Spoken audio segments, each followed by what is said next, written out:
Yeah, welcome back to another episode of Three the Hallway.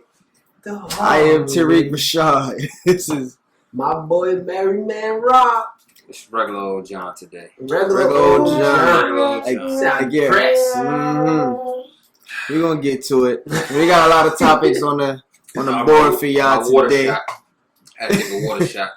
We're going to definitely talk about these NBA playoffs. We're getting down to the nitty-gritty. Soon we're going to have our finals. Apparently, we're going to have the two teams that represent both conferences for the finals. NFL kicked off week 2. A lot of injuries. A lot of star players went down. We're going to update you guys on that. And also what's going on for week 3. Who's pretending. Who might be serious. We got a nice little like, love, or the hater scene where we're going to talk about Deion Sanders down in Jackson State. Prime time in the group that he got with him. We'll talk more about that. Michael Jordan making a splash. And race car. Roy Jones is having... NASCAR, excuse me. Yeah. NASCAR, my bad. Roy Jones is having second thoughts. He better. And it may be some trade rumors in the NBA. We're going to touch on a few of those. Billy Donovan signed with the Bulls. We've had a lot of talk about Billy Donovan over the last month, believe it or not. And NFL coaches fired for... not wearing their PPE. Fined. What am I saying? Fined for not wearing their PPE, which is face protection for the coronavirus. So let's jump right into it, man. NBA playoffs. Heat Celtics. 3-1 series. Miami is up. I guess I'll start because I'm the team. Boston was the team that I had going to. That I have, excuse my language. Boston is the team that I still have going to the Eastern Conference Finals. No, finals. I'm all over the place today. NBA Finals. Boston was the team I have going to the finals to lose to the Lakers when it all started. The Rockets got close. I rooted for them, of course. But as an analyst, my finals prediction is Boston Celtics and the Los Angeles Lakers. And right now, I still have a fighting chance. I'm going to tell you why. Tell me why, please. Talk about it. Before I tell you why, I'm going to give kudos to them boys down in Miami. Miami Mafia. You know, I've been with Miami for a very long time growing up. Mm-hmm. And like I said before, this looks more like a Miami team than I've seen over the last 3 years with, you know, the departure of D. Wade and then him coming back and them flustering through that. Tyler Herro balled out. Dropped 37 in Game 4. Jimmy Butler is still putting up 20, and I gotta say this. Gordon Dragic is outplaying Kemba Walker. Man, could have told you that. And I didn't think it would be this much of a disparity between the two. There's definitely respect for Gordon Dragic with me, dating back to when he was in Phoenix, but I didn't expect Kemba to be, you know, 9 for 13 type of player, 17 for 22. Wasn't expecting out of Kimbo. I was expecting him to hit big shots and not be a liability on the court. And sometimes it looks like he's a liability on the defense. Mm-hmm. When Boston starts turning the ball over, you're getting runouts with Kemba Walker is the last man back and you're in bad shape. They're already undersized. And they turn the ball over a lot. Kudos to Eric Spoelstra and the zone. It works sometimes. It didn't work one game. Didn't work 2 games, but they won the games, and that's what matters most. I do think Boston is going to come back and win this series. Jason Tatum had a terrible first half. Yeah. He didn't score a point in the first half. He didn't score a point in the first half, dropped 28 in the second half. Tyler Herro, I don't expect him to drop 37. I expect him to be just as confident. So I'm banking on a bad game from Tyler Herro. A bad shooting night from Tyler Herro. Duncan Robinson has been a non-factor because he can't stay on the court. And I believe Jason Tatum and Jaylen Brown are the strongest, most prominent up-and-coming 2-3 punch that we're going to have in the league for ways to come. They can fight. Jaylen Brown has had good games. I think we need to focus on their offense. And when y'all go to the cup, man, stop. Understand when you have so many good players around you that you want to make the extra pass. But when you're aggressive and you're Jason Tatum, you can finish like him, and you're Jaylen Brown, and you're stronger than any two that they put in front of you outside of outside of Jimmy Butler, maybe Jay Crowder, but I still think that he'll get the foul called on Jay Crowder. You got to go to the cup. You got to finish. Stop passing it out. Stop trying to kick it out. You're beating the zone, and then you're kicking, and that's where the turnovers are coming from. Finish. And take it one game at a time. I think they can win the series still. They've been in every game. I'm tired of hearing you try to convince the world how the Boston Celtics going to come back and win. It's over, Ty. It's over. It might not even make it 6. I say that because I feel like what we're seeing from the Miami Heat is what I've been seeing all year. Yes, Tyler Hero gave you 37. Mm-hmm. But that's just one game. Tyler Hero hasn't been giving you 30 points the entire playoffs. They get you from multiple places. Whether it's Jay Crowder hitting 6 threes in the night, whether it's Duncan Robinson hitting 8 threes in the night, whether it's Jimmy Butler going off for 40, whether it's Bam Adebayo control the game with passes and rebounding and getting 20 off of putbacks, right? So this Heat team, what they are predicated on is perimeter success, and they stop perimeter defense. I mean, offensive players. Like, that zone worked wonders against them. I don't know what game you saw, but the game that I saw, that zone made Boston look crazy. And Boston also bust their ass when playing zone. True. One game. One game. Boston was up in every single game by double digits while and playing in game zone. 2, when Boston was up by like 16, they deployed the zone, and then the rest is history because now they're down 3-1. And that's why I say that Boston zone, like, they make them look crazy. So, say I have to say, Eric Spoelstra is a great coach. Mm-hmm. He is definitely an elite coach. And right now, he just outwitting Brad Stevens. And he had the body to do it. Yeah, that's more or less what I'm getting out the series is that Eric Spoelstra took Boston's strength and made it a weakness. When you play a zone, you can't go ISO. Mm-hmm. That's what Kemba does. That's what Jason Tatum do. They kill you in one-on-one situations. In a zone, you have to have ball movements. And what's really killing them right now, I think, is the people that are shooting the ball. Right? Charles Barkley said you're open for a reason. And, you know, as much as I like Marcus Smart, I've seen him take some bad shots, bro. Mm-hmm. And I also seen him turn the ball over in the middle of a zone where he's supposed to look to score. Right. Like, if you're in the middle of the zone, you got to be able to turn the face. They're not even looking at the basket. And that's what's killing them. It's the new era NBA where 3 is more than 2, not against the zone. Mm-hmm. The zone, you got to beat the ball. It's simple basketball. You beat the zone in the middle. And they show that they can do it, and then they have spurts where they go away from it because their style of play is isolation basketball. Mm-hmm. And that's why it's not really so much about matchups. Well, it's a matchup in a different way. Mm-hmm. It's your strength versus my adjustment. And right now, the adjustment's beating their strength. It's taking their strength away. So they have to adjust. I would put Jason Tatum in the high post and let him kill all day. But I don't see that happening from Brad Stevens. I see him playing on the wing. You got 4 other wing perimeter guys. If they can figure this zone out, I think that Miami's going to be – I can see Boston coming back 3-1 from a 3-1 deficit. But if they don't figure the zone out midway through third quarter next game, because they're coming out in the zone. They was in zone all last game. Mm-hmm. So if they can't beat the zone and figure it out, it's over. Yeah, I'm harping on the turnovers. When you play so many tight games, and every game has been marginally tight at one point in the second half. When you play so many tight games, you can't turn the ball over. The last game that I watched, they turned the ball over. Like you said, Marcus Smart is going to the cup. He's not looking to score. I've seen the same thing out of Jaylen Brown. He's got, and I touched on this earlier, they have to be more aggressive. If they're more aggressive, they can I don't want to say out-muscle, but they can live down there with Bam and still be okay. Then the kickouts come, but you're trying to force it. You're forcing, and I agree with you, that's because they're not used to playing that way. But I want you to be aggressive. I want you to shoot 13 free throws. I want Jaylen Brown and Jason Tatum to shoot double-digit free throws. I want Kemba to shoot double-digit free throws. I want you going to the cup, not looking at the ref, but going to finish. And the help will come, and then you can be. It will be more natural. Mm-hmm. Miami is used to it. Miami pick and roll. There's spurts in the series where Miami's pick and roll is just too easy. It looks too easy. It looks way too easy. Also got no interior defenders.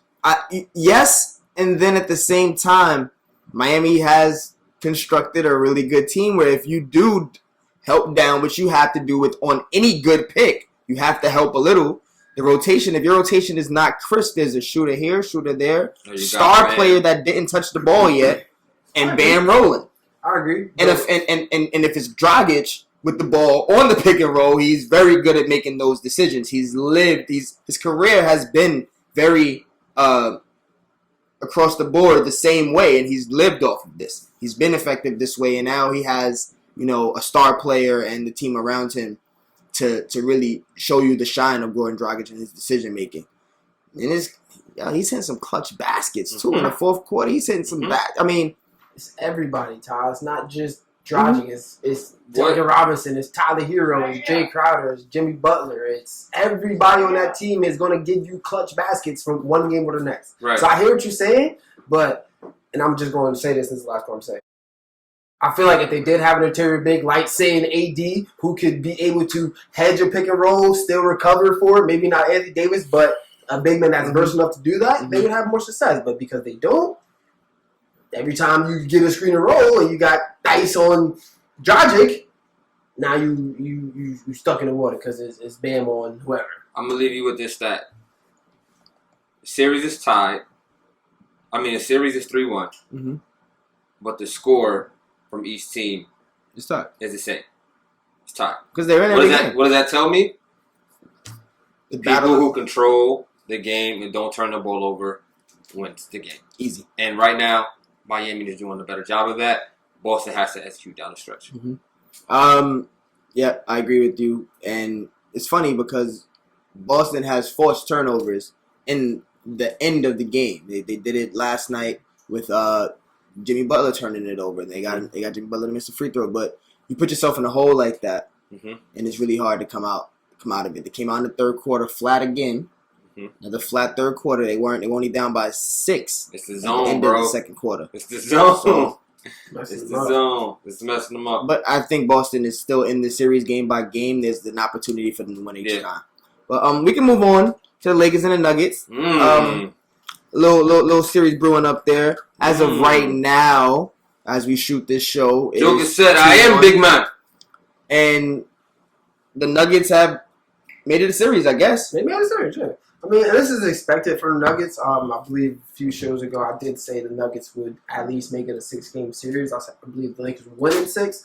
But Jokic is tough, man. He's tough. He kind of reminds me of in LeBron a little bit in a sense where if he plays against a team an extended amount of time, he kind of gets to understand your habits and where your weak points are at. And that's what he's essentially doing to us. What I do expect out of us is a way better game from our bigs, including Anthony Davis. I believe he had 2 rebounds, something like that. Something crazy. That had a combined 6 rebounds. Yeah, so bigs. That can't happen. And I think we'll be okay. But I'm going to go back to my original point of how we're going to win the championship. Is LeBron James has to be a killer. He has to go out there and put the team on his back sometimes when we're not scoring. And I know he likes to put people in position and get everyone involved. But right now, Bron, Miami looking like a buzzsaw. We're going to need all the rest we can get against them. We need to finish this series off. So we need to go bomb mode and kill. All right. When you say that about Miami, you don't think that the Lakers role players outside of AD and LeBron are capable of carrying the rest of the load the way that the help that Jimmy Butler and Bam Adebayo get? No, I don't. I don't think that. The way Miami plays is completely different from the Lakers, though. They're not dependent on one person scoring. Put it this way, if the top scorer for the Heat, Jimmy Butler, has 13 points, he probably still gonna be in that game, if not winning. If LeBron got 17 and he don't got a triple-double, we in trouble. That's how I feel. We need our star to be the star. All right. I'm not looking down the road right now. I want to talk about these Nuggets because man, oh man, what a game from Jokic, and we're seeing a superstar being born. That boy is here. Absolutely. I told y'all Jason Tatum was here. I told y'all Jamal Murray was here. I just want to say Jamal Murray is here. He had all the tools, and it's the fight back that I love it. I love about him. It's the fight back. When it matters most, you punch me in. It's like that Rocky spirit. You punch me in the face. All right, now I got to give you 30. Now I got to hit this step back 3 in your face. not much. Okay, he shimmied one time, but it's not much showboating coming from this guy either. He's not living in the moment, say the way Steph was when they were, when they were on that road, to their first championship. There's no crowd, but at the same time, it's somewhat humble, but you can see it. You can see the killer mentality. He's growing. You can see him growing in himself as a player and growing confidence, and that is something that the Lakers have to be careful of, because if he continues to play like he played in his last series, this series, he ain't break a 40 ball, but if he continues to play this way, he can break a 40 ball. LeBron gonna have to guard that man. Let's go back to my point. Jamal Murray can drop 40, and if LeBron dropped 40, we win the game. That's how I feel. That's how I feel. I would like to see it. I would love to see LeBron drop 40. Because Jamal Murray go bucket for bucket with a lot of people right now. LeBron being LeBron, I get it. I would like to see it. I mean that in a sarcastic way, but also it would be nice to see. I don't think it's... I would... I don't want to sound like Max Kellerman on the show. We haven't got a vintage LeBron moment. I think that's coming soon. Right. And I've also seen vintage Kawhi moment against a vintage Murray moment. So what I'm saying is, boy rises to the occasion. Mm-hmm. So I just want to see. It's going to be an interesting game. He rises to the occasion. I think this game. I think this could possibly go to 7. I hold my judgment because I once again I thought the Clippers was going to win. Mm-hmm. He proved me wrong. So and I don't want to go against the King because the King proved me wrong too. So listen, I'm gonna go back. You just shut up and watch the game. Exactly. That's pretty much where I'm at with it. Quick question. I got a question for y'all. Okay. More than halfway through the playoffs, is there going to be an asterisk on this championship? No. Nope. Still no. Still no. Bro, I feel like this is some of the best basketball we've seen in a while. Do you see that if Jamal Murray and Joker got to travel to Staples Center? No, probably don't. But this is the purest form of basketball. That lets me know that Murray and Jokic and Torian Craig and them was like, listen, we are focused on Don't say Torian Craig. He is a rotational key player for that team. You said his name before Jeremy Grant? Before Jeremy. Okay. Yeah, Jeremy Grant balling out too. Before listen, Torian Craig is a player on that team too. He is intricate to their success. He adds depth to that. Don't let him be the reason they lose. I hate intricate to their success. Don't let him be the reason they lose. They have shown play ball. I know it's too late now, but play ball. Go ahead. I'm sorry, Rob. I agree with that. Torian Craig getting minutes. These guys came to play and they're ready in the bubble. Kind of reminds me of what Miami looks like right now, which is why I believe Miami's will advance in this series. But proof is in the pudding. You already heard me say that for the last 8 episodes. We don't got much time left on this topic if we have any. But good question. Just for the hell of it. If we were Western Conference Finals, Eastern Conference Finals, back the regular way, at home, what team do you think would struggle the most? Miami, Boston, Denver, or LA? When it comes to traveling and having home court advantage. Probably because Denver. we're talking Boston would now have home court advantage for real. Probably Denver. And But the Mile House City is tough. I'm going to go with LA because we have to travel to Denver. That's the only reason why. Mile House City. Mile House City is tough to play in. Elevation. He tired more quickly, allegedly. Interesting. I wonder how Miami would travel. I wonder how they would travel. Because the Garden ain't no light place to play in. Oh, that's what that question is. I was just asking. I was just asking. I mean, it would be tough for Denver too. No, don't try to do that. All right, we moving on, man. We gonna jump into this football talk. Breathe the hard way. All right, y'all. We back. We gonna talk about the NFL. Recap week 2, man. So many injuries. I think we've already started to accredit it to the lack of no preseason, no training camps. Accelerated training camp. Mm-hmm. But John, you want to read up that list of injured players? So, gotta start off with my man Saquon towards the ACL. Out for the year. We hope he gets better.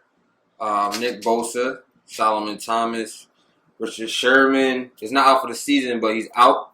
indefinitely. Jason Verrett, the other cornerback on the other side of the 49ers. Of the 49ers defense. CMC, Christian McCaffrey's out. Cortland Sutton, wide receiver for the Broncos. As well as their David cornerback. Njoku hurt his knee. Tight end for the Cleveland Browns. Drew Lock, his shoulder is out. Yeah, he tore his. AJ Bouye is out as well.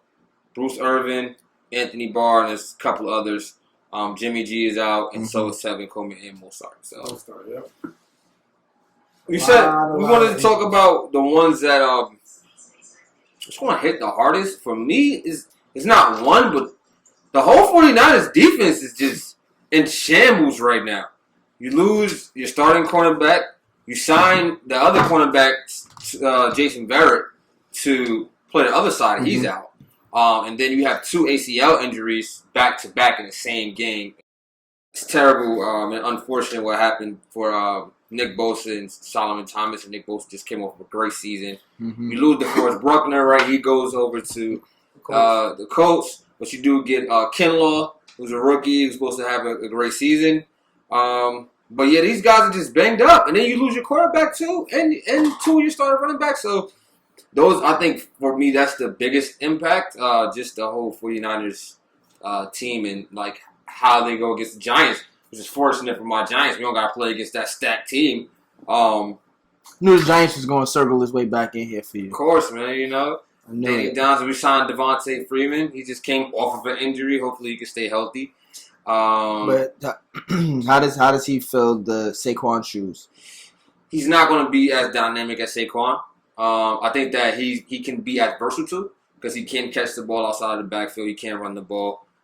He has great. Are the Giants still on track to be a playoff team? It's not looking good for us right now. But we was in 2 close games. The last game was close.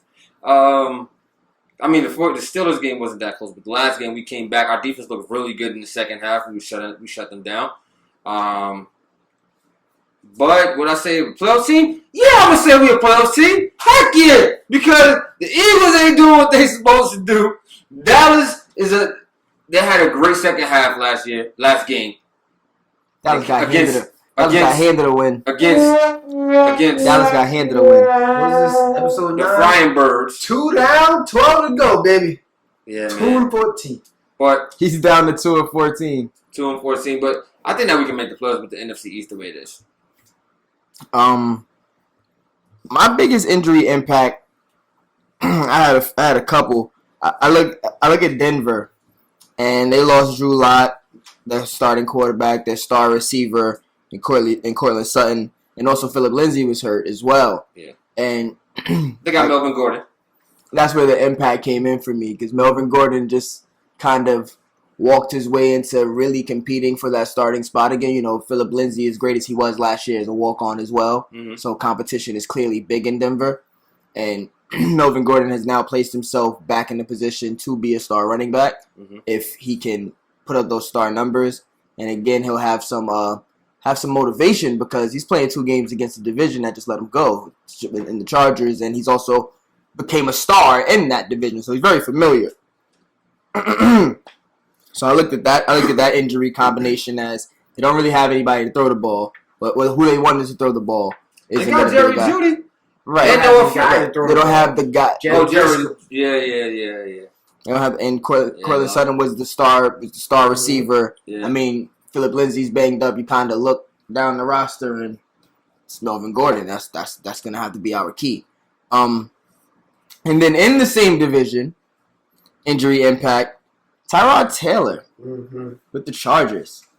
The doctor punctured his lung.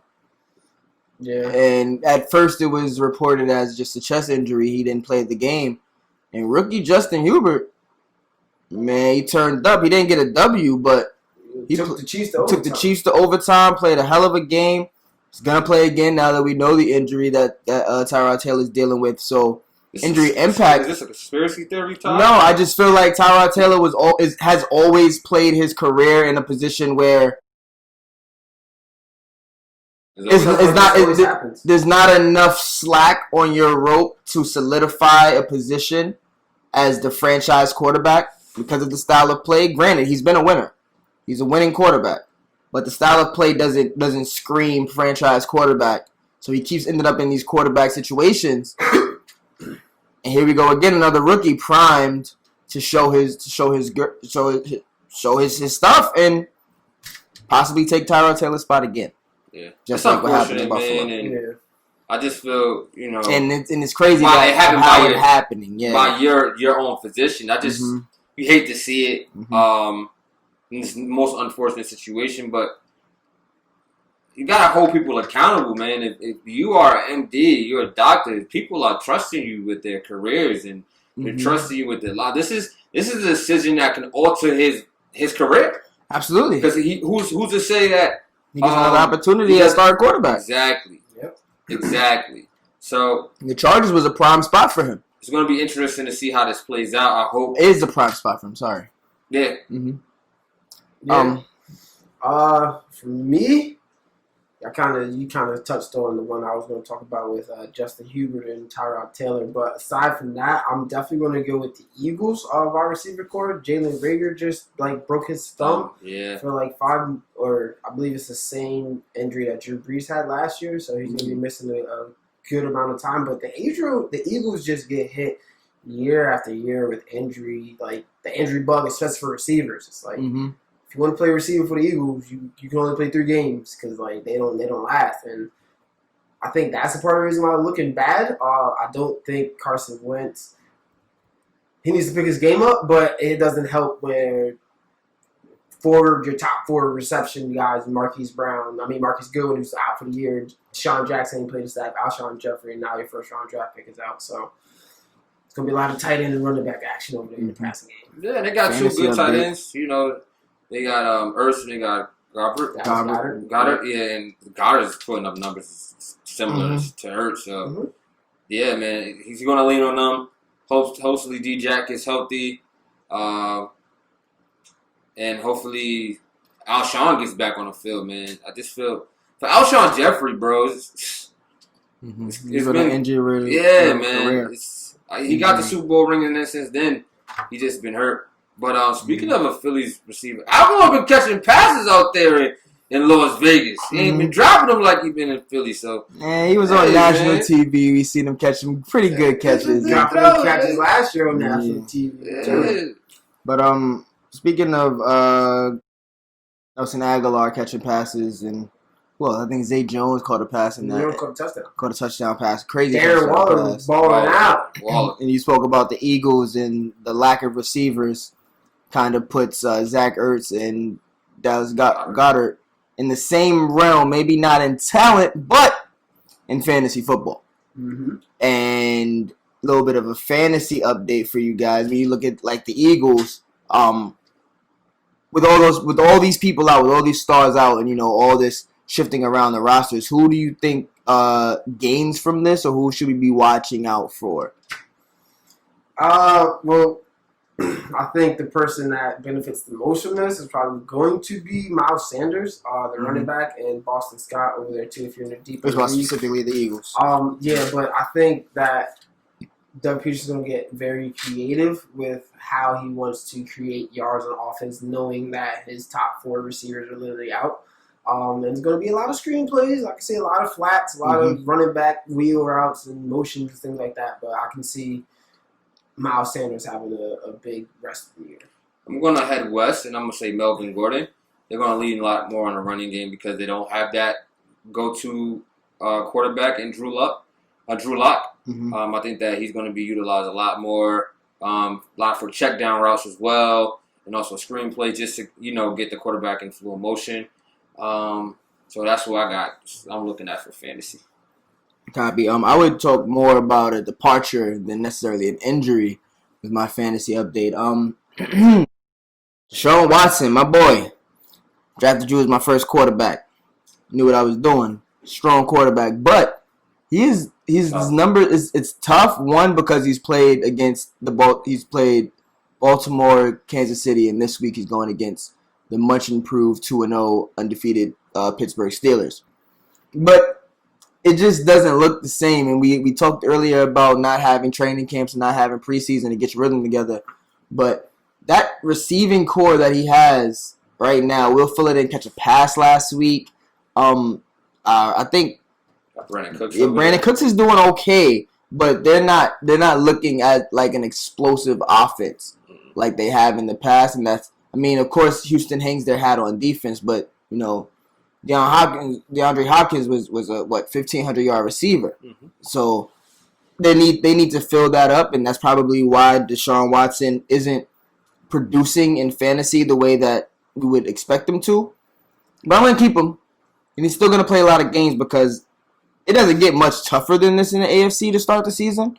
So I mean, of course, there's tough teams all across the league, but talent-wise, having to go on the field toe-to-toe with, you know, Patrick Mahomes, and then having to play against Baltimore's defense, and then Micah Fitzpatrick over there with Pittsburgh's defense, it's tough to start. So I'm expecting better from him toward the latter half of the season, but he's been struggling fantasy-wise this half of the season. He'll get it together, man. He's know how to do a lot with less. First 2 games.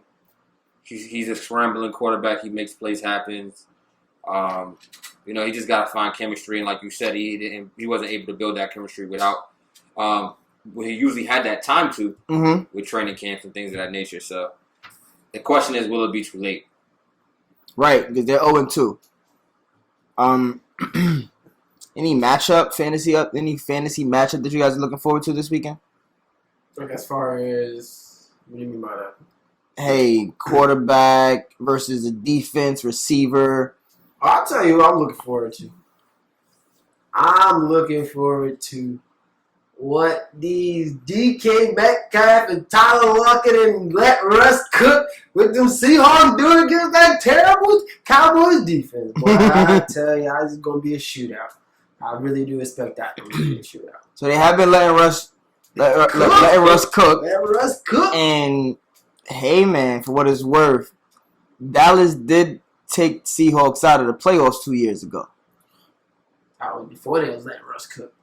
So they might be. I'm just saying. Sometimes you circle the bulletin board for certain things, or you don't forget. You know, I know I'm like that when I play football. You messed up my chance to the championship. See y'all in the regular season. We'll see y'all next year. Speaking of, I want to see the Ravens and what Lamar Jackson in this toted running game is going to do against the Kansas City Chiefs. Last year they played, and the strategy was run the ball, waste the clock, don't minimize possessions for Patrick Mahomes, and it worked. So I want to see what adjustments Andy Reid is going to have for that this year, and also, is Lamar Jackson going to have a Lamar Jackson game? He hasn't had one yet. And yet they said 2-0. They're 2-0. They're 2-0. But he hasn't rushed for over 80 yards or thrown for 4 touchdowns, you know, or had highlights. He's being a quarterback. That's exactly what he's being. But I think that he's going to be explosive. Bingo. Exposed how? Explosive. Explosive. Going to be explosive. Sounds like John for his fantasy team or something. Sure does. So you're expecting Lamar to put up some points for you? I got Lamar Jackson sure. Big game against the Kansas City Chiefs. All right, y'all. We're gonna come back with some week 3 updates and what we're looking forward to in week 3. The hard way. NFL week 3 matchups, guys. Y'all got anybody on any coach player hot seat situations going into week 3? Any marquee games that I want to talk about?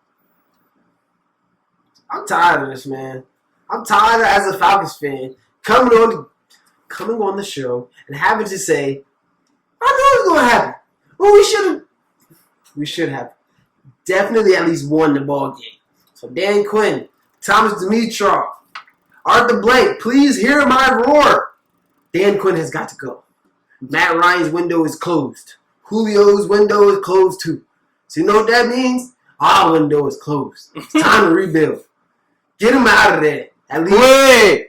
Get who out of there? All of them except for Julio. But he got to go too because, I mean, at the end of the day, he's not going to want to stay with a team that's trash. I can't believe what I'm hearing. I ain't never heard this before. 2-12? I never No, heard we this went. before. I wish we was going 4-12. Now Wait, we Matt going 14. Matt Ryan windows closed. For us, yes. For us, with the contracts that we have, we can't pay nobody. We don't have any defensive talent. Our offense isn't Patrick Mahomes-esque where he can lead us. Whoa. Y'all Pulling up points. John. Julio and Calvin be both. Julio ain't doing nothing. I love my Falcons. When Cal really went off against the Seahawks, we was down by like 20 already. Matt Ryan threw the ball 50 times. 5-0 against the Seahawks. Don't let that fantasy lost. fool you. Don't get caught up in them fantasy numbers. We are not good. Simple as that. Y'all really is not what he is. Y'all be in winnable ball games, bro. Yeah. We That should be 1-1. The Cowboys should be 0-2. See, it's funny. Y'all say like, "Oh, we should have won." And I say, "Yeah, well, those should have won games equals losing for us." That's what it is right now. And I apologize to Ariel. Nah, don't do that. Don't do that because the Chargers be a game that they should have won and it turned into losing. No, This right here was a hand. The game was over. Y'all gave them the game. Julio's on the hands team. Julio watched that ball too. Julio got a bad hamstring. He was in second. He was. That's culture. Why you don't got your best person at the front of the culture line? I've been saying this since season 1 that Dan Quinn should have been fired. So what you want me to say? What more you want me to say? I never heard you say get rid of everybody. Yeah. Never heard that. I had a conclusion, had a revelation with my epiphany. Falcons football team, my executive team. We said, listen, Matt Ryan getting paid $100 million. He about done. He ain't even paid him more. Julio getting paid $100 million. He about 31 and be old. That's 60% of our capital. So like, and our defense suck. And our coach I thought Julio was supposed to get the bag. You gave him the bag this year, 3 months ago. Right. And 3 months ago, you should have fired Dan Quinn and hired Kyle Shanahan back. So now, because of that, everybody got to go. Time to rebuild. Team. I mean, if I was Thomas Dimitroff, this is what I would do, honestly. Look at the team. You banking on Todd Gurley to have a resurgent year, so you gave him 1 year contract. Like, that's... What? That's a placeholder I hear you. for next year. It's over. It's over. It's over. Marquee game-wise, I am looking really strongly at this Minnesota Vikings and Pittsburgh Steelers. No. They don't play Pittsburgh. Tennessee Titans. They play Tennessee. Facts. Oh. Minnesota and Tennessee. Minnesota's looking bad. Terrible. That's what we were. We were on the hot seat, and that's why I was looking at that. Mike Zimmer is looking bad. Indianapolis is not a team that should be shutting you out, beating you in a field goal matchup. Like, that should not be happening. They were a playoff team last year. They've been a playoff team for the last couple of years. And this year, without one player who made the most noise last year, even though he wasn't extremely loud, he wasn't Odell Beckham loud. Mm-hmm. But Stephon Diggs had a lot of issues going in with what was happening in Minnesota with the offense. He goes, he leaves. He's one of the best receivers in the league right now, stat-wise, and his team is 2-0. Offensively, Minnesota is one of the worst teams in the league right now, and they're 0-2. So was he that big of a player? This goes back to my argument from season 1. We talking hot seat. Is your boy that good of a receiver? Who? Stephon Diggs. No. Julio? Adam Thielen.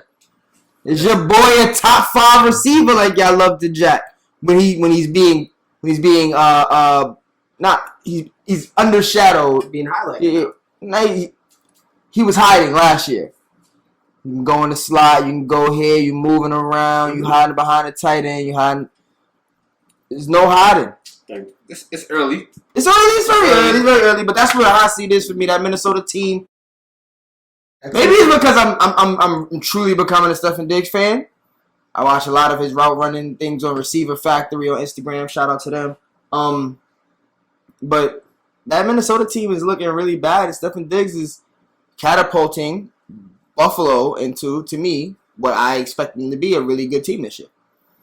So Minnesota, step it up. Whereas on the other end, the Titans, I don't want to say showing you last year was not a fluke, but they're still winning games. Last year, see, the thing is, the Titans are always in that 8-8, 9-7 area. So are they? I want to see, can they actually go on a big run to start the season? Are they a 13? I told you at the beginning of the season, I only saw 2 elite teams in the AFC. So I'm looking at the Steelers. I'm looking at I'm looking at The Bills. I'm looking at Titans. the Titans to see who's going to take that next step. Who's going to compete with these teams? Who's going to give Buffalo a run for their money? Who's going to give Baltimore a run for their money? Who's going to give Kansas City a run for their money? Is it Tennessee again? Tennessee still hungry? I think Tennessee looks really good. Jonnu Smith is having an amazing breakout year for them. Mhm. On top of the fact that AJ Brown has barely played. And that was the hot spot on their team. That was the one who's supposed to have the breakout year. So Tannehill's definitely proven that last season wasn't a fluke for him. Right. He's still slinging it. I think he has like 6 touchdowns or more in the last 2 games, something like that.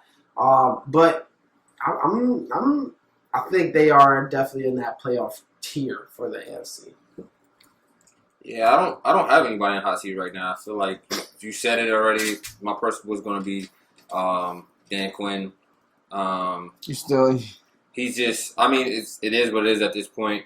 You can't lose a game like that, especially when you have the lead, and then you have the opportunity to secure it. I mean, I've given him opportunity after opportunity, and that right there is kind of was a cherry on top. So I don't believe that they're going to fire him this season or early season. But if he doesn't turn it around, it's going to be in for him at the end of the day. Let's say, Rob, just hypothetically, y'all make the playoffs this year. Hypothetically, Dan Quinn fired still? Yo, I don't see playoff, bro. If y'all make the playoffs, is he fired? Yes, Alright. still fired. Oh man, I'm I might ask that I'm question. gonna tell you why. I'm gonna tell you why, bro. You lose a game 20. First off, you lose a game like that to the Cowboys where you had it, like you scored 20 points in the first quarter, and then you lose like that. That's the type of game that like you lose confidence in your coaching staff, bro. It's not just he didn't get it, bro. We don't trust you no more, bro. You can't get the job. If I'm a player, I'm looking at it like, yo, I don't know what you're doing. I don't know what you're doing. Calling, yeah. I don't know what you're doing. Man, y'all be blowing leads, man. That ain't nothing new. Y'all be blowing some leads. Anyways, can I talk about my hot seat player? This is Sure. what Rob gonna be doing after they get Dan Quinn out of this. Facts. I'll be happy again. Facts. Trevor Lawrence? Let me stop. My hot seat player Wow. for this year. I'm going back to Baker, man. I'm tired of this. He want to come out here and talk the talk. But you need to walk the walk, and not just against the lowly Bengals, who just had the #1 overall pick last year, by the way. So let you know their team was trash. And you played against a rookie quarterback who threw 60 times and had less turnovers than you, which is crazy. Anyways, you got weapons. You got a coach over there that's smart and knows I got 2 running backs. I'm going to just hand off to them. Don't mess it up, Baker. Don't mess it up. Like, just don't mess it up. And he found some ways. I want to They won the game last He week. did win the game. They won the game. He did. Threw a bomb to Odell. Threw a bomb, though. More, son. What more you want from him? I want you. I want less commercials. There. Facts. Well, I want let's less commercials, bro. I see. Man, I ain't trying to sound like nobody else on this show, but again, I seen another new Baker Mayfield commercial. I see a new Baker Mayfield commercial every weekend. They're good. They're funny. They're cool. Are you a celebrity or are you a football player? He's a football player. Okay. He's showing you that he's a football player. He just got a W. I want to see him play against the Washington football team. I think that he's going to have a follow-up season. I'm a Baker Mayfield fan, man. I believe that this is going to be his year, man. It's going to be his year. He's going to just kind of take the heat off a little bit. So for me, his seat is not that hot. If they lose to a This is team not with hot. no name, Literally, a no-name team.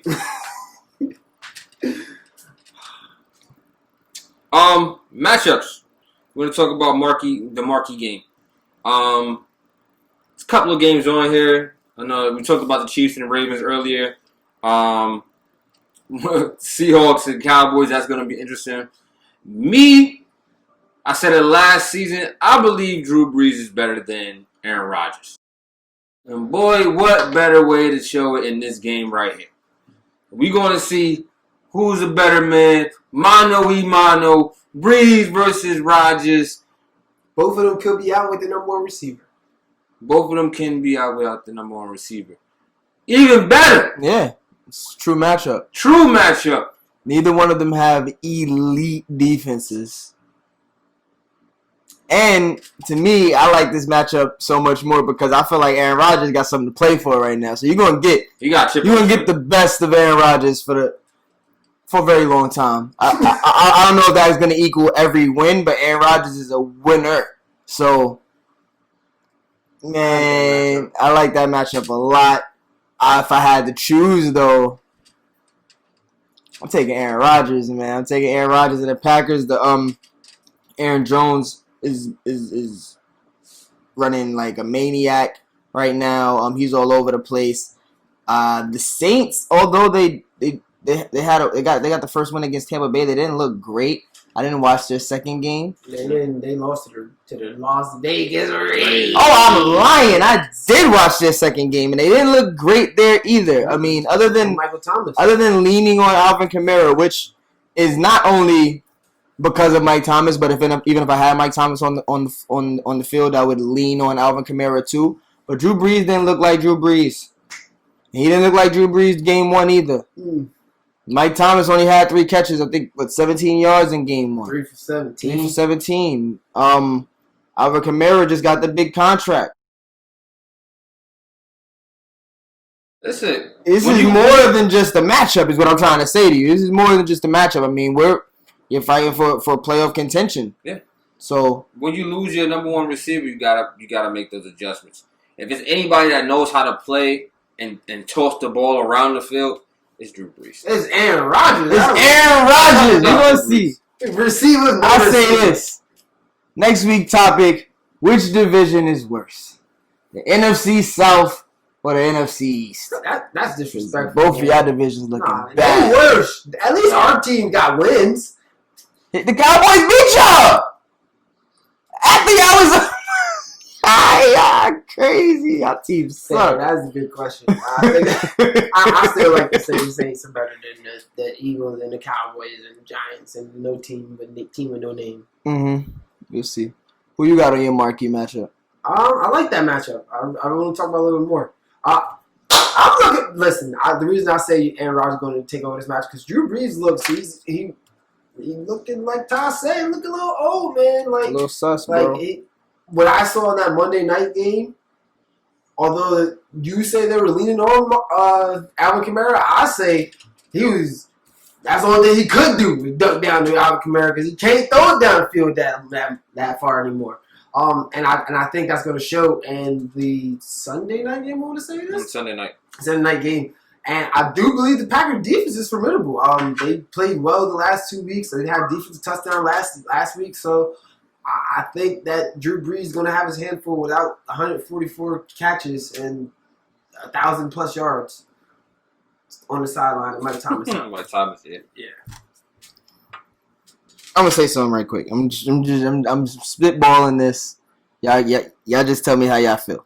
Say some names: Tom Brady, Phillip Rivers, Drew Brees, Aaron Rodgers, Matt Ryan. Okay. At one point, you can say that this was at least the top 7 in the league. 5 of these guys, top 7 quarterbacks in the league. Mm-hmm. In different places, right? At one point, yes. Of those 5 guys, who's playing like themselves right now? Matt Ryan. No. Say the list again. Tom Brady, Phillip Rivers, Drew Brees, Aaron Rodgers, Matt Ryan. Aaron Rodgers. Just Aaron Rodgers? Playing like themselves? Yeah. I think Matt Ryan's playing like himself. His defense is just trash. I don't like Phillip Rivers. So I'm going with Aaron Rodgers. I guess you could say Phillip Rivers because he's dumping down the court. Hold on. Because Keenan Allen is a 1,000-yard receiver multiple years, whereas T.Y. Hilton hasn't done anything. But Keenan Allen is also a big body target. Keenan Allen is T.Y. Hilton is the opposite of that. So it's like he's forced to play with someone who doesn't necessarily. I'm not gonna say that, but what I'm getting at is outside of Aaron Rodgers, it's looking like the sun is setting on our golden age quarterbacks, man. Quarterbacks that we grew up on, that ran the league for so long, like Ben Roethlisberger. Well, if I put Big Ben on this list, then this kind of goes against my theory because Ben is looking good. Ben is looking good. Aaron Rodgers is looking good. But Phillip Rivers is not throwing the ball downfield. And granted, he does rely heavily on his running back, but he's also a deep ball thrower, always has been. The big body receivers. Tom Brady has had some really errant throws. Hasn't looked like himself out there. Drew Brees, I've watched both of Drew Brees games now that I remember that I watched the Las Vegas game, and that ain't the Drew Brees that I know. That's not number 9. That's not the guy that I know. Aaron Rodgers has the chip on his shoulder because it seems like they were trying to get him out. Because if you look at these guys, if you look at all 5 of these guys outside of Big Ben, I'm still not throwing Big Ben in this. None of them have a quarterback bearing down on them or have a competition. Matt Ryan don't got nobody sitting in the helms. Tom Brady don't got nobody sitting in the helms. If he gets hurt, nobody sitting in the helms. Phillip Rivers, I mean, there's a backup plan with Jacoby Brissett, but that's not. If there was a competition, we'd know about it. It was kind of clear who was going to be the guy when they signed Phillip Rivers for the time they signed him for. And Drew Brees doesn't have anybody sitting behind him unless you really believe in Tatum Hill. I mean, Jameis Winston is there, but he's more in a Teddy Bridgewater situation where if something was to happen to Drew Brees, we have a solid backup. Mm-hmm. But not in a, hey man, Drew Brees keep playing bad, he might lose the spot. Only Aaron Rodgers is in that position. So, is our golden age setting, or do they need some fire upon their ass? Because the only one with fire upon their ass is the only one performing. Listen, I seen Tom Brady throw a flea flicker on Sunday. I would have been that. If it was 2 years ago, it would have been a touchdown. He threw it short. It was a duck. Dude had to come back and get it. It ended up being like a 20, 30-yard game. Mm-hmm. That lets me know everything I need to know about Tom Brady and his arm. And I seen the same thing out of Drew Brees. You've seen the same thing out of Peyton Manning in his final year. Same thing out of Peyton Manning. Matt Ryan never could throw a deep ball. Phillip Rivers, he always been king dumped down. And it's like, I feel like their sun is setting, bro. Their sun is setting. It's a new age. I still think that Brady and Breeze got something left in the tank. How much they got? Maybe a quarter tank.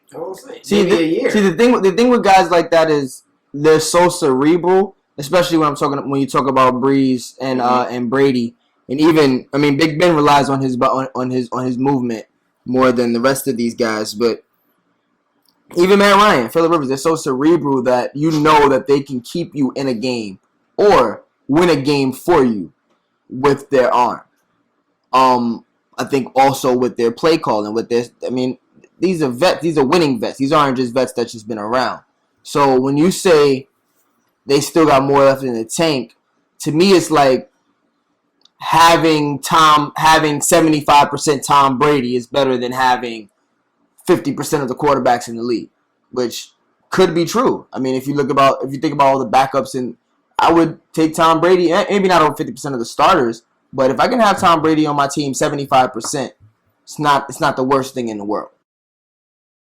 And Tampa Bay may have taken that route because Tom Brady doesn't. I was not expecting what I've seen out of Tom Brady.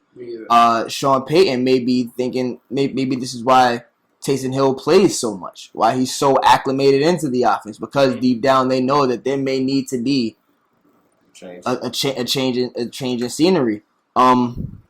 It's interesting though. I'm gonna watch, and that's what I'm watching now. I think I just created a new marquee matchup for myself, which is quarterbacks over 50, over 35. All right, man. We're gonna close out the last segment with some like, love it, or hate it. Be the hard way. All right, y'all. Like, love it, or hate it, man. We got some things on the slate, starting with Deion Sanders at Jackson State University. Prime time. You see how he came in there too, looking like so walking like he talking. Prime time is for Jackson real. State. Coach Prime. That's Coach Prime. Add not just prime time. You get your popcorn ready. Terrell Owens joining him as an assistant coach, as well as Super Bowl champion, the beast in the middle, Mr. Eat You Up for breakfast, lunch, and dinner, Warren Sapp. Yep. So I'm thinking, I'm gonna let y'all go first. I'm thinking big picture as always. So I love it. I'm thinking up in the clouds. HBCU. Anytime you can bring former athletes who are definitely noticeable, and like that adds to your recruiting. Like telling the kid you about to be coached by Terrell Owens, telling the defensive lineman you about to be coached by Warren Sapp. Like these are kids who we grew up playing Madden with. So like to have the ability to interact with them, now you may have the ability to interact with the network, and it's at the HBCU. Man, love it. I said it on the Instagram page. Game changer. Mm-hmm. We talked about it 2 weeks ago. It's funny. I was saying HBCUs were the original schools African Americans went to and came out of the pros from because they weren't allowed to go to different college. They wasn't allowed to go to these West institutions. And for what it's worth, football I think is a lot wider lane when it comes to getting into the league with just your talent, not where you came from, but your talent. Right. So, and even if you don't get drafted, walking on and things of that nature. So I'm thinking big picture, head in the clouds. They're gonna be able to draw some really strong recruits. And I'm really curious. I love it, by the way. I'm really curious to see how this works out for the next 3 to 4 years, or if this is just a publicity thing, because that can be the other part of the spectrum. Being honest to perspectives, you got 3 big-headed superstars. Sounds good if you have the talent of the U, but when you get the talent of a mid-major, lower-seeded football school, and you start off 1-8, 1-9, because you may have the masterminds, but you just don't have the talent to make it all materialize on the field the first year. How do those type of people who have, this is going to be under the magnifying glass. We're going to be talking about Jackson State more than ever before. Mm-hmm. So how do they, handle that is what I'm curious about too, from the other end of the spectrum, when it's all bad, or if it starts off, slow. I think you take it one step at a time. You play who's in front of you, and then you don't have a choice. You play who's in front of you, and you see what happens. I think that in their conference, they're going to get a lot just based off of the recruiting factor of having those guys there. Their talent level is going to be through the roof against the competition that they're playing out.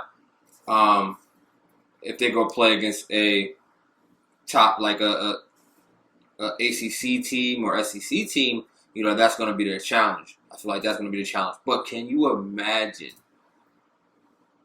if they were ranked and you had to come into an HBCU stadium playing football there? That experience, once again, game changer. Yeah. Like, it's going to be bonkers, bro. I feel like it's going to open a door for, like, you already know how Beyonce is about HBCUs, and now you got Jay-Z supporting them, like the celebrity of that.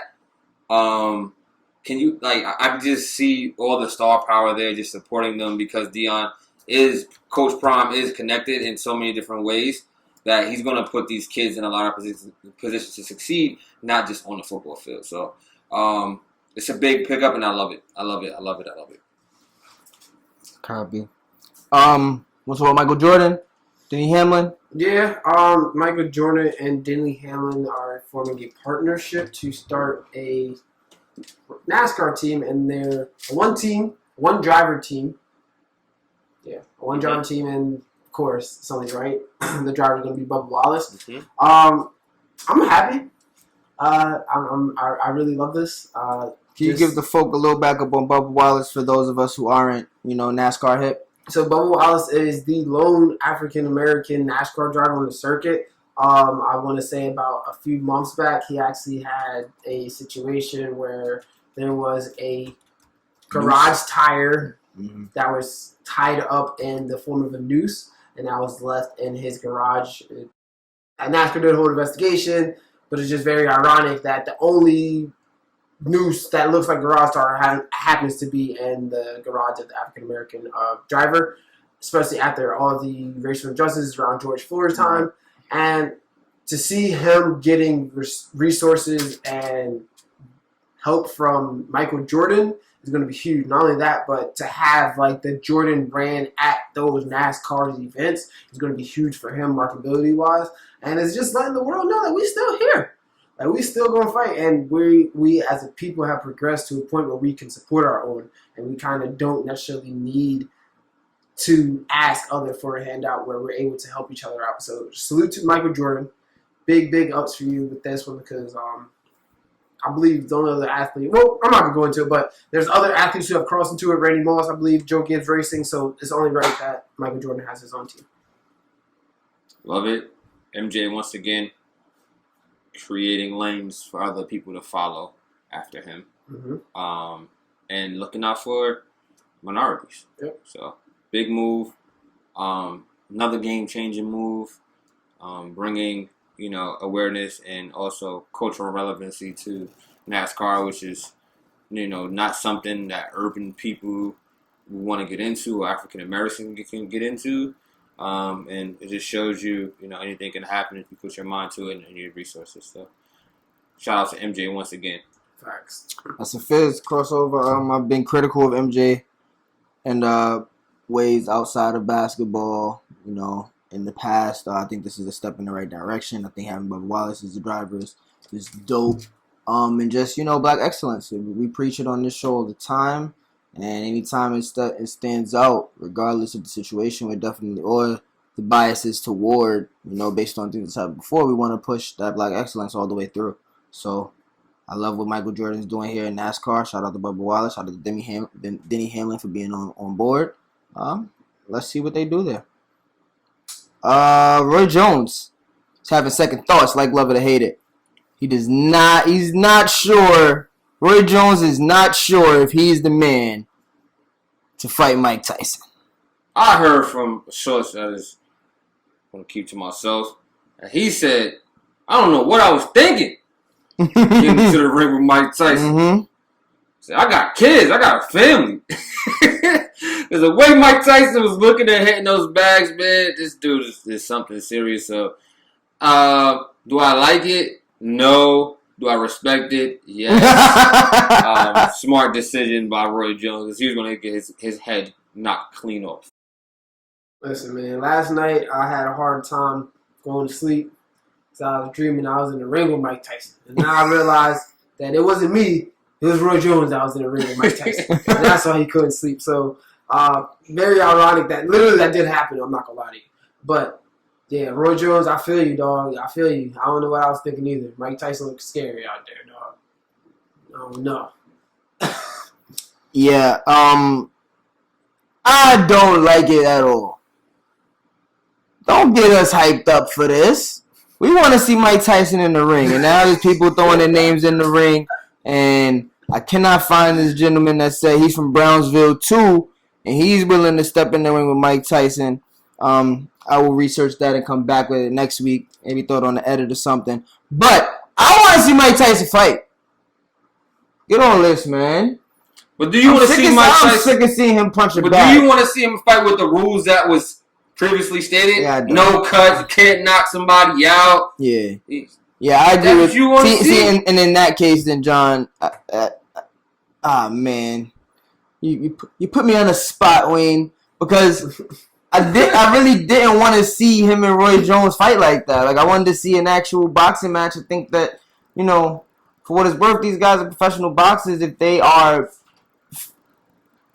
this safe, if they're healthy enough to do this, if they're healthy enough to, take a couple punches, to deliver a couple punches. I mean, there's always danger in boxing, but if they're healthy enough to actually do it, by all means, I want to see them go at it, man.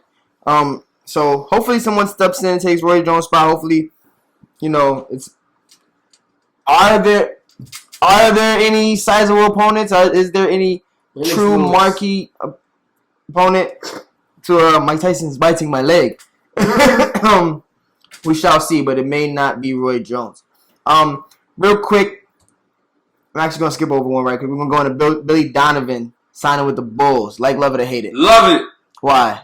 It's a whole bunch of college boys playing out there. They haven't reached their potential. Billy Donovan is one of the best college coaches that coached the sport, and now he's going back into a natural habitat. I love it. So wait, Chicago's not supposed to be good? How's it supposed to be good? Are you expecting Chicago to be good next year? I'm expecting Chicago to be better than what they were last year. I'm not expecting them to make the playoffs because I believe that The East is going to get tougher next year. Say this every year. And they get tougher. It does. Who thought that Miami Heat was going to be in the finals this year? I did. When at the beginning of the season, you thought Miami Heat was going to be in the finals? Bro, at the beginning of the season, Jimmy Butler was a top offseason acquire for any team. Of course, Kawhi was around. Of course, the big blockbuster trades out in the West with Paul George and Russell Westbrook and Chris Paul. But Jimmy Butler sat on the top of the hill with those guys. We didn't expect the other guys to play up to. We didn't expect Bam Adebayo to be a most improved candidate. We didn't expect. Well, I thought Tyler Hero was going to be good, but that was solely off of Summer League. I didn't watch him in Kentucky. I didn't know what he did in Kentucky. I watched him in Summer League. This boy is pretty good. Who the hell is Duncan Robinson? But when it comes to Jimmy Butler, we expected. I said this on the show last week. Chicago has not been to the playoffs since Jimmy Butler has left. From what I remember. Well, Rondo was there one year. Rondo D Wade. That was him. Jimmy Butler. D Wade. Jimmy Butler was on that team. Okay, yeah. Boom. Chicago hasn't been to the playoffs since Jimmy Butler's left. Minnesota only playoff run was when Jimmy Butler was there. They were a good team before. They didn't make it. They're on paper a decent team after. And they didn't do anything. Philly did worse this year without Jimmy Butler last year. Jimmy Butler had them one bucket away from going to the Eastern Conference Final.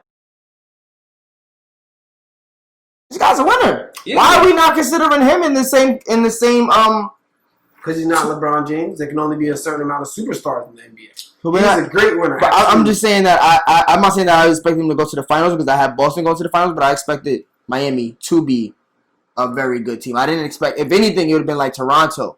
I expected Miami to be in that top four. I didn't think that Indianapolis or Toronto would finish with a better record. You just proving my point when I'm talking about the East is getting better. Right. Because we had the teams like Toronto, you had Milwaukee, you had Boston, right?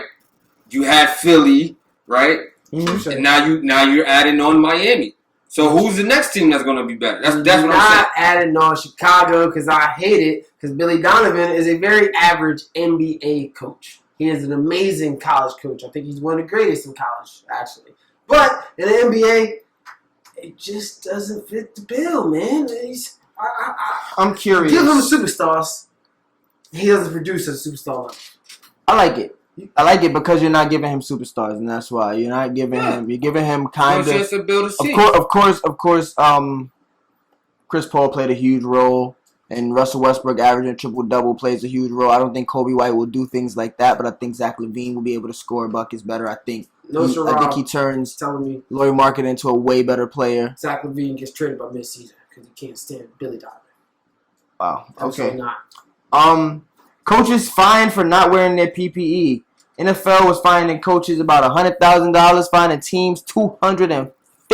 NFL got back about $2 million off of them or for not having as many people in the seats and not as many people watching. Gotta make money somehow. They had to get their money back. But the NFL are fining coaches for not wearing masks and protective gear in the midst of this coronavirus pandemic. How do we feel about this as a show that has been very critical on sports coming back in the way that they come back?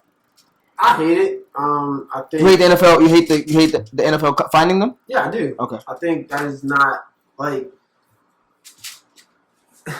if you week one, the very first game of the season, Andy Reid having a face mask, like a visor, and it got so fogged up that he had to literally lift it up to call plays. Like, if you're a play caller, like a lot of these guys are getting, Sean Payton calls his plays, Pete Carrol calls his own plays, Kyle Shanahan calls. These guys are play callers, right? And when you're speaking, you have a mask, bro.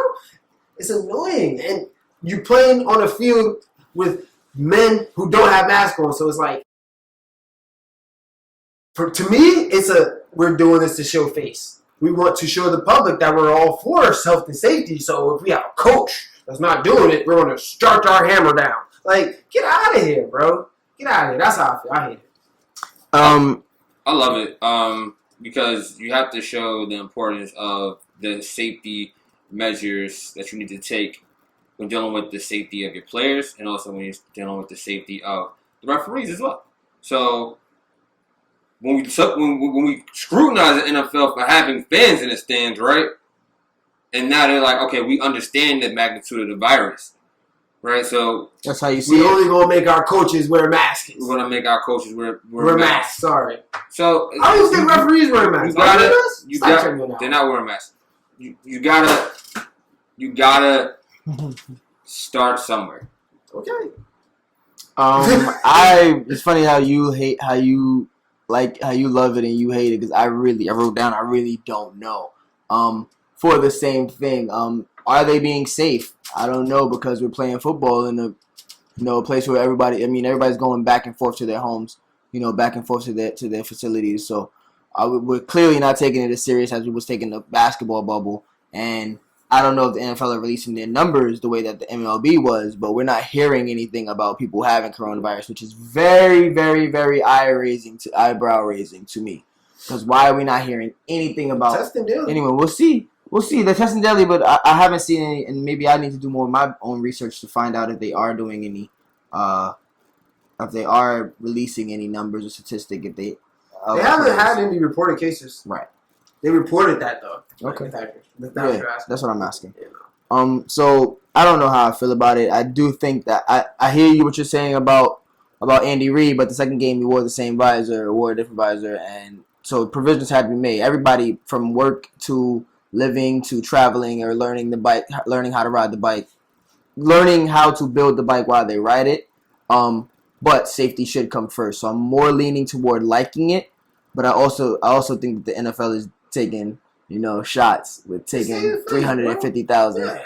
We're gonna recoup this. That's a lot of money. 350,000. I think they also sent a message saying that they ain't gonna keep doing it. They're not gonna do that for 16, 17 games. Absolutely not. 1.6. So yeah, man. So that concludes Like, Love It, or Hate It. I do want to finish the show with this.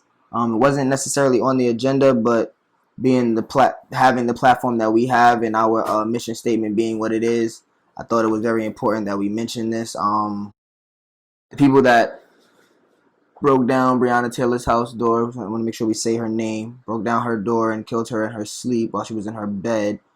None of them have been convicted of anything happening to her. One of them were brought up on 3 charges on actually hitting the neighbor's house next door. That's what you got charged. The wall. So basically, our government, the district, the attorney general down there in Kentucky has decided that the danger, the possibility, the potential of inflicting danger on a white family is more punishable than the actual danger of inflicting it on, an essential worker, human being, because we had no other choice. And the thing is, because their skin color was different, because of who they shot. When they found out what it was and who it was, it didn't matter as much. And that just leads me into, we could go back down the anger road, and a lot of us are angry, a lot of us are furious, a lot of us are fed up. But I just think I saw this post today, and I just think it's really important that we take this, we materialize it, and we understand that, this is the same day that this non-indictment, or this walk, this disgrace happened on the anniversary of Emmett Till's killers being essentially let go. And that sparked the civil rights movement. Right now we have a president that is essentially either going to be here for 4 years, but he has the ability, with being able to appoint judges the way that our democracy works, to have a long-lasting impression. And that's why we say it's so important to vote. I can't tell you who to vote for, but I can tell you that 198 judges have been appointed by Donald Trump since he's been in office, and that is the most since Jimmy Carter. The only president to do more than him was Jimmy Carter. And we see what these judges are doing. Literally just now, a judge said that these cops are okay. They acted in the law, and it is okay to do what they just did, what happened to Breonna Taylor. And if those are the people that he's going to be appointing, if they're thinking in that way, and granted, this is a black man that did this, if this is the way that they're thinking, then we have to do something about it. And the only voice that we truly do have is to vote and have people that can replace or combat the world that Donald Trump has already set up for us. So I urge you, my black folk. I know voting doesn't always seem important to us. I know that we don't feel like we can make a difference, but do understand that these people that he put in place will be here way, way longer than he will. So please, please, please, please, please do your due diligence in this country. If you want to have a say in what happens to our people, you do. You have an opportunity now. Make sure that we vote, guys. And I'm done with that. Alright, y'all. Not to dampen the mood, but this was Through the Hard Way. We will be back next week. We should have, the finals by then. We should know who's going to be playing in the finals. More NFL news. Through the Hard Way, rocking one of the shirts. John finally got me one of the shirts. I'm getting a custom shirt made soon, but that is Dollar Show, guys. We'll see y'all next time. Next Through the Hard Way. Peace. Roll credits. Roll credit. Man, Tom Brady throw ducks out there, man. Tom Brady is looking kind of sus. I don't want to say bad, but he's looking suspect. But I'm really I really thought about this. Win. Yeah, you're right. That's the thing. They'll win. They'll win. They'll win. But how big will they win? But He looking bad.